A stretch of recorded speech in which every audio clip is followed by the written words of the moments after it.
لا اخويا زمان داخل عليك. اخويا ساج. نعم. طب نبى زميلي عايز ب 5 جنيه طعميه، بس والنبي انت انا مستعجل. نعم. طعميه طعميه يا راجل بعملها بزيت. انا بعملها بزيت بشارك من الصبح. عندناش طعمات تبقى في المطعم ده حاج روح. ما دي صيدليه. روح يا عم من هنا. والله انا مصفوره. طب ماشي. انا شارب ايه؟ شارب حته ب 50 ولا ايه؟ الناس على الو.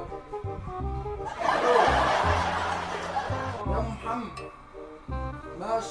السلام عليكم. من وين؟ السلام ورحمة الله وبركاته. عازمنا ب 50 فوق.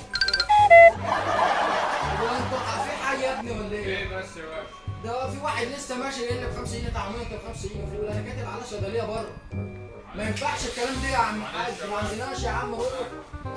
يا ناقصة.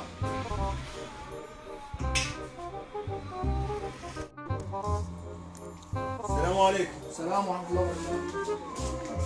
والله يا حاج انت جيت لي في وقت، انا كنت هنتعب والله. ليه بس؟ واحد ناس ما عادش فيه، خلاص الناس باظ. واحد جاي كاتب لي عايز 5 جنيه طعمية، واحد عايز 5 جنيه فول. ناس انعبطت يا حاج. امر يا عم. يا عم دي عالم عبيط. والله امر يا حاج. دول اللي بفهموا كانوا يقولوا لك كده. بس والنبي اديني 2 كيلو سكر بسرعه عشان ما تستعجل.